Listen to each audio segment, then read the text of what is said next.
बोकारो जिले में राज्य सरकार के निर्देश पर उत्पाद विभाग शराब बेचने का काम करेगी। ऐसे में मेन पावर सप्लाई करने वाली कंपनी के कर्मियों को विभाग के द्वारा ब्लैकलिस्टेड कर दिया गया है, जिसका आधार सरकार का संकल्प है। इसको लेकर आज शराब दुकान में काम करने वाले कर्मियों ने उत्पाद विभाग के कार्यालय के समक्ष पहुंचकर प्रदर्शन करते हुए नारेबाजी की। काम करने वाले कर्मियों का कहना है कि हम लोग कई वर्षों से शराब दुकान में सेवा देने का काम कर रहे हैं, लेकिन कंपनी के द्वारा खुद पैसा वसूली कर सरकार का पैसा रखने का काम किया है। साथ ही शराब को अधिक कीमतों पर बेचकर उसका 3% भी वसूला गया है। इसका आरोप लगाते हुए कर्मियों को ब्लैकलिस्टेड कर दिया गया है, जो कि पूरी तरह से गलत है। हम लोग पूरी तरह से बेरोजगार हो गए हैं। हमें बिना कारण बताएं इस तरह की कार्रवाई की गई है। अगर इस पर विचार नहीं होता है तो सड़क पर उतरकर आंदोलन करेंगे। वहीं सहायक आयुक्त उत्पाद उमाशंकर सिंह ने बताया कि सरकार का संकल्प है कि दुकान में काम करने वाले कर्मी जिनके ऊपर मामला दर्ज है या फिर दुकान में पैसा बकाया है, उन कर्मियों को फिर से काम में नहीं लगाया जाना है। इसी आधार पर सभी को हटाया गया है। इन लोगों की बातों को उपायुक्त के सामने रखने का काम किया जाएगा। इसका फैसला उपायुक्त को ही लेना है। जो शराब के कर्मी थे वो आए थे हमारे पास नियोजन के लिए, क्योंकि विगत 10-12 महीने से लोग काम कर रहा था। समस्या ये है कि विभाग का एक संकल्प है कि जिस दुकान में बकाया राशि है सरकार का, उसके कर्मी को नहीं रखा जाएगा। कंपनी जितने काम की है उसमें सरकारी राशि पूरा जमा नहीं हुआ। बात समझ गए? शराब दुकानों की जो बिक्री की राशि है वो पूरा जमा नहीं हुआ। जमा नहीं होने के चलते सरकार को बहुत राजस्व की क्षति हुई। जब क्षति हुई राजस्व को, तो इसका रेमेडी उपाय निकालना था। तो भाई जो कर्मी जिस पर एफआईआर है, जिस पर पेनाल्टी है, बहुत सारे कर्मी पर एफआईआर है, बहुत सारे कर्मी पर पेनाल्टी लगा हुआ है।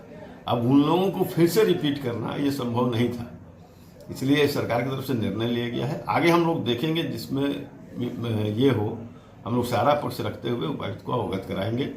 उपायुक्त के माध्यम से आयुक्त उत्पाद को भी अवगत कराएंगे।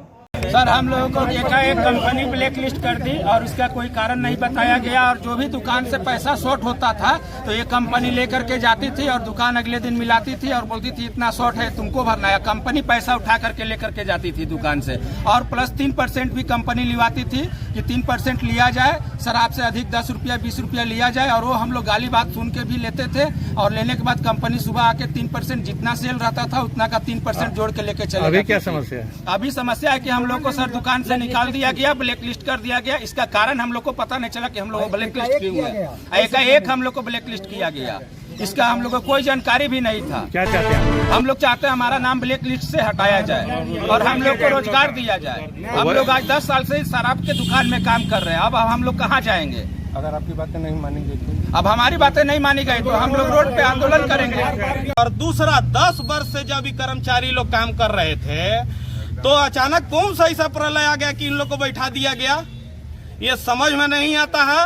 इसी संदर्भ में आज हम लोग आए हैं उत्पाद एवं मद्य निषेध विभाग में पूरे लोकतांत्रिक प्रक्रिया से, और हम ये कहना चाहते हैं यहाँ के जो सुपीरियर हैं कि आपसे आग्रह है इन तमाम लोगों के परिवारों का आवाज को सुने, बेरोजगार ना करे, हाय लगेगा।